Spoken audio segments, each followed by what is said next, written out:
refugiado, el contexto en cifras, el proyecto de investigación que estamos haciendo en las estaciones migratorias, los retos y las propuestas que hemos estado haciendo con otras organizaciones, tanto en México como en la región Mesoamérica que corresponde al MUYO.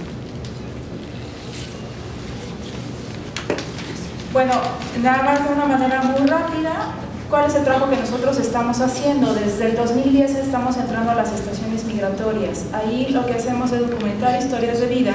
Y en los últimos 2 años empezamos a ver este binomio que había no solo de la cuestión económica para salir, ¿no? O sea, prácticamente nosotros empezamos a identificar que los migrantes empezaban a decir que salían por cuestiones económicas, pero a la hora de hacer la entrevista salía que venían huyendo de la violencia, que sus hijos podían ser reclutados, que les cobraban derecho de piso, el impuesto de guerra, y entonces empezamos a ver en las historias que había una combinación en la cual el detonante no era la cuestión económica, sino empieza a ser o a ganar la cuestión de contexto de violencia.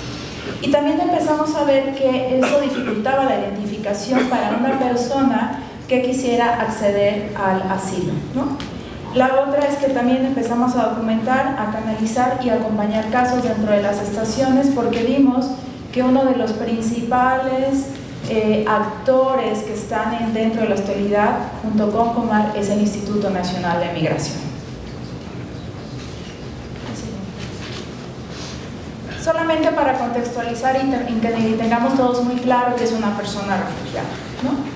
Una persona refugiada es una persona que teme por su vida, tiene un temor fundado en su país de origen, no le puede dar la protección para salvaguardar su vida y tiene que cruzar una frontera para que un país le pueda proteger de lo que no está haciendo su país de origen.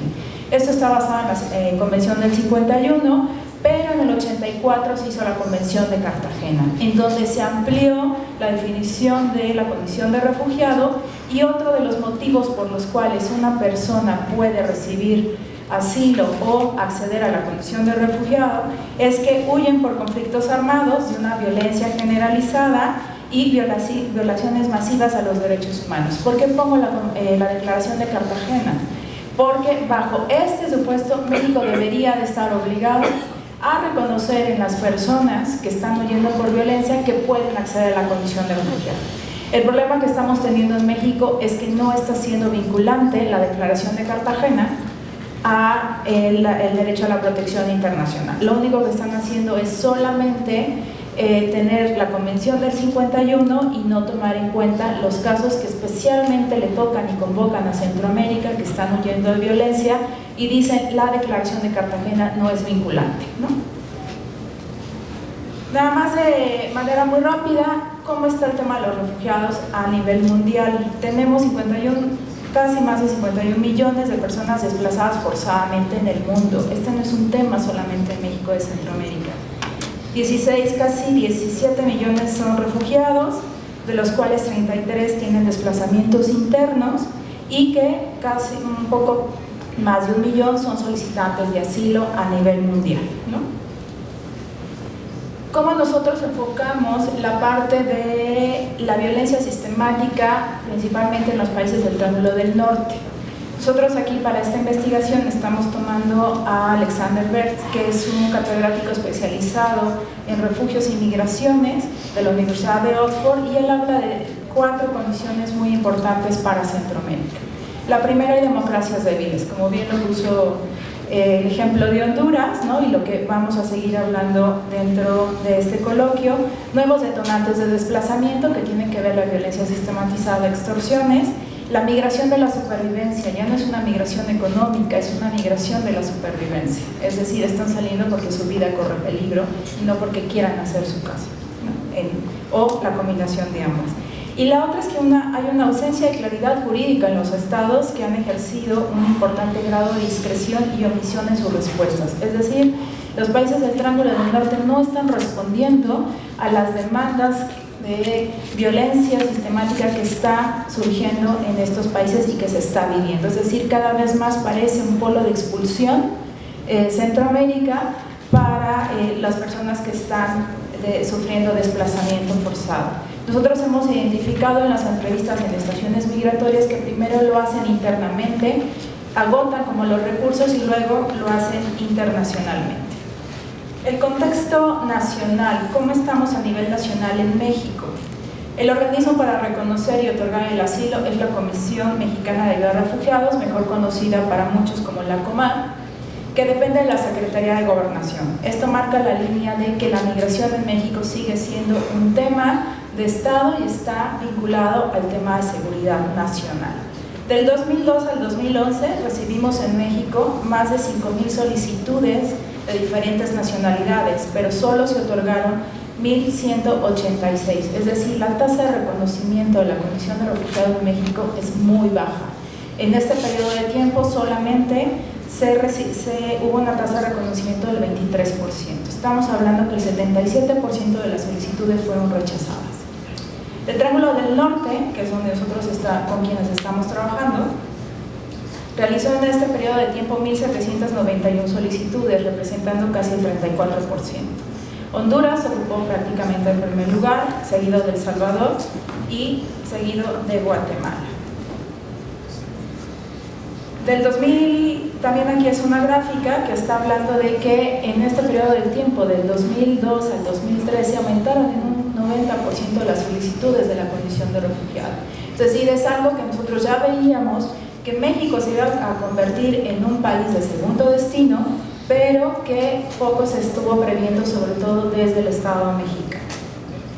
En las estadísticas del 2013 y 2014 quiero detenerme un poco porque tenemos cuáles han sido las tasas de solicitudes. En el 2013 recibimos casi 1,300 solicitudes, a lo que vamos en septiembre de este año hemos recibido 1,525 solicitudes. Solamente los reconocidos en 2013 son 270 de los casi 1,300 y en 2012 llevamos hasta septiembre reconocidos solamente 247, es decir, la tasa de reconocimiento en este año en México es del 16,1%.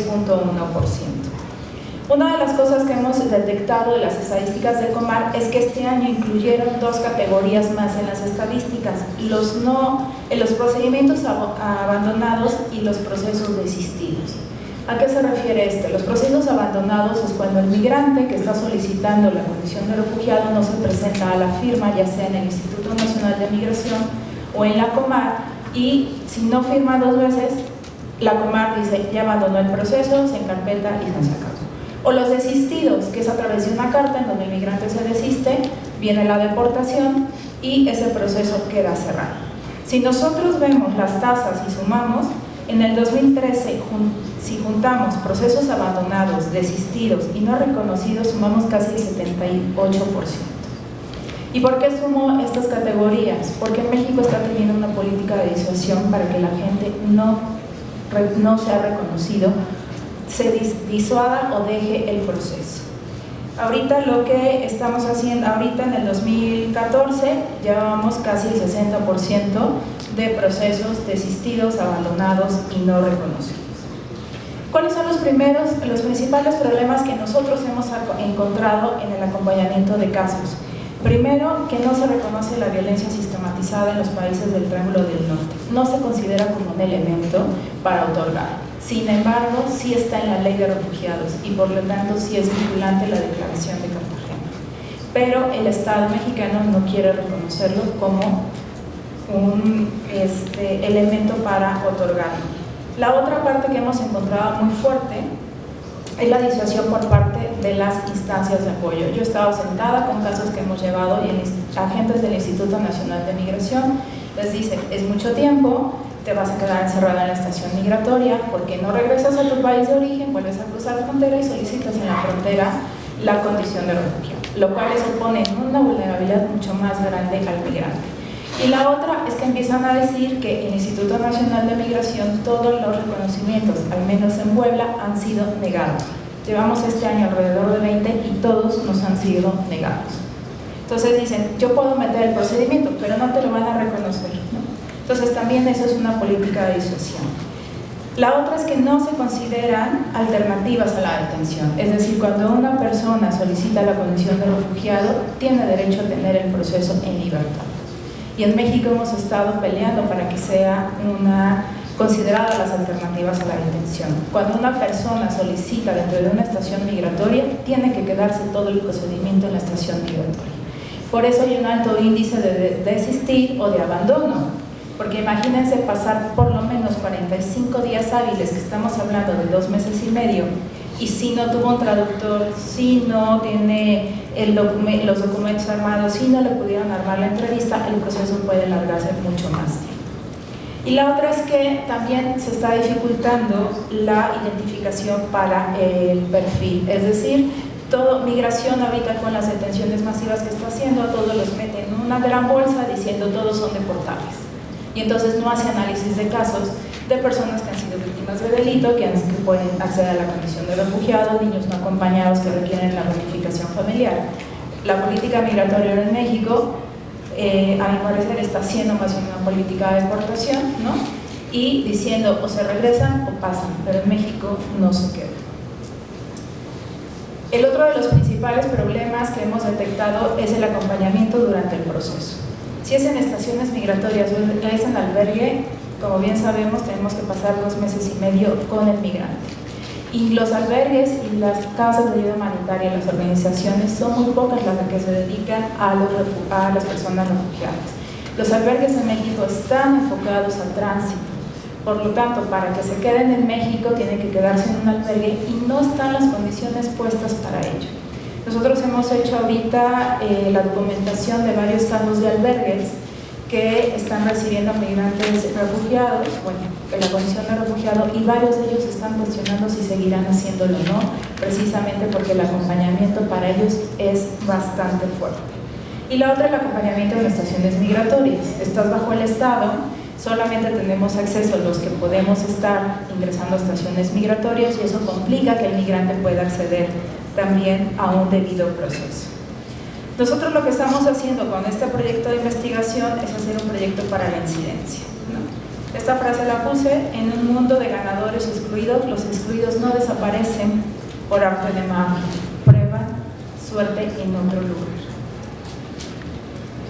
Una de la última entrevista que tuvimos con una mujer que quería solicitar la condición de refugiado, me decía que a su hija la seguía uno de los pandilleros, iba por ella a la escuela y la esperaba fuera de la casa. Yo lo corría, pero no me hacía caso. Empezó a pedirle a mi hijo menor favores, que le fuera a llevar regalos a la hermana, que fuera a comprarle los cigarros, y hasta un día en que le pidió que le pasara droga por el retén que tenían de la policía en el barrio donde ellos vivían. Un día una amiga de mi hija desapareció. Se decía que un pandillero la había tomado a la fuerza en la escuela. Ese día decidí salir de Honduras. Este tipo de testimonios los encontramos cada semana en las estaciones migratorias, ¿no? O sea, la gente está huyendo porque tiene realmente miedo de lo que pueda pasar con su vida. Nada más andar un poco en lo que es el proyecto de investigación. Lo que queremos identificar es la actuación del Estado mexicano en los casos de solicitantes de asilo para visibilizar por qué no lo están reconociendo y poder incidir de una manera mucho más directa en las bajas tasas de reconocimiento, visibilizarlo sobre todo en los foros de ACNUR, en los foros de desplazamiento forzado y sobre todo ahora en la audiencia de la CID que acaba de ser la semana pasada. Pusimos el tema en la mesa. México está teniendo bajas tasas de reconocimiento y no están ejerciendo o no están haciendo vinculante la declaración de Cartagena.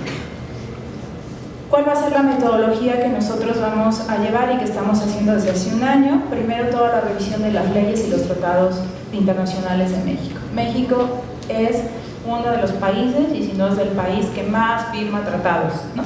Todos los tratados los firma, en todas las fotos salen, ¿no? Pero a la hora realmente de hacer efectivos esos tratados, pues no, existen varias condiciones. La otra, vamos a analizar toda la información estadística sobre las bajas tasas de reconocimiento. Estamos en este momento en el proceso de trabajo de campo para documentar los modelos de atención en los albergues y ver alternativas que pudieran ser viables para apoyar a los albergues y a los migrantes que están solicitando asilo de una manera mucho más efectiva. Ya realizamos las entrevistas con actores claves, hay un plan de análisis y queremos proponer lo que es un modelo de atención e incidencia. ¿Cuáles son los retos? Y con esto ya voy cerrando. Primero, subrayar que el desplazamiento forzado por el crimen organizado y otras formas de violencia sí es vinculante para que una persona pueda acceder a la condición de refugiado. Ese es nuestro principal reto con Comar. Todos los casos que hemos metido por violencia, por extorsión, los vinculan a que, no, era la amante del Mara y ya no quiso, seguramente ella lo dejó, y pareciera que es una violencia desde lo privado y no desde lo público. La otra es que la condición de refugiado se ha abordado desde el enfoque de derechos humanos y no desde una administración de flujos, como lo está haciendo la política migratoria en México. La otra de los retos es acompañamientos de los casos ante los nuevos escenarios de la ruta migratoria. Ahorita tenemos un fuerte estancamiento en la frontera sur por el plan de frontera. Y esto está haciendo que los migrantes decidan ya quedarse en México. Y están haciendo que en muchos casos también armen historias para poderse quedar y al menos poder tener un tiempo de 2 meses y medio para ver cómo siguen avanzando. La otra que estamos impulsando también es un trabajo regional a través de la red de acompañamiento integral a migrantes de la zona sur y hacer un trabajo de incidencia. Tenemos que estar con el Estado mexicano trabajando y poniendo el tema también en los foros internacionales como se ha hecho. ¿Cuáles son las propuestas que nosotros estamos haciendo? Primero tenemos que hacer un monitoreo de la ruta migratoria, especialmente el sur, que es donde se están quedando, pero no solamente en lo que es frontera, donde se dedica prácticamente o donde se están identificando. Nosotros hemos visto que la ruta migratoria en tránsito tiene grandes modificaciones. Es decir, como no van avanzando, deciden quedarse en México y deciden quedarse en estados intermedios como es Puebla, como es Guadalajara, como es Tlaxcala, como es el Distrito Federal, y se quedan en una condición de indefinición migratoria. Entonces, ahí lo interesante será identificar que no solamente se debe de hacer el registro en las fronteras y la identificación en fronteras, sino que en la ruta migratoria México va cambiando esas dinámicas y es donde nosotros con la ayuda humanitaria necesitamos empezar a identificar y acompañar de casos. La otra es un modelo de atención de casos y de inclusión. No tan solo es el procedimiento de llevar el procedimiento administrativo, como después a esta persona migrante que ya la reconocimos como refugiada se integra al ámbito mexicano con un ámbito tan hostil, tan xenofóbico, excluyente de muchas maneras. Creo que lo que falta hacer es políticas de inclusión, a diferencia del DF, todas las demás no tenemos una política de inclusión, no tenemos leyes de interculturalidad, es decir, lo que se va generando son pequeñas comunidades a las afueras de salvadoreños, centroamericanos, hondureños, que van haciendo sus pequeños guetos y que ahí van trabajando sí o van instalándose. La otra es hacer procesos de formación de alumnos académicos y en los albergues, principalmente como Universidad Jesuita nos interesa formar a estudiantes para que vean que este es un ámbito de trabajo. Esto no solamente la ayuda humanitaria implica dar de comer, el ámbito de trabajo me parece que es sumamente importante, ya a eso le estamos apostando. Entonces estamos trabajando con ACNUR y con Sin Fronteras para la capacitación de nuestros estudiantes y abrir el perfil de que el internacionalista y el de derecho no solamente va a tener su despacho y su placa afuera, ¿no? Que tiene que tener otras propuestas. Y la otra es coadyuvar en casos con distintas organizaciones. Nosotros a partir de este año empezaremos a trabajar con Asylum Access, seguiremos trabajando con Sin Fronteras para el acompañamiento de casos dentro de las estaciones migratorias. Bueno, y eso es todo. Muchas gracias.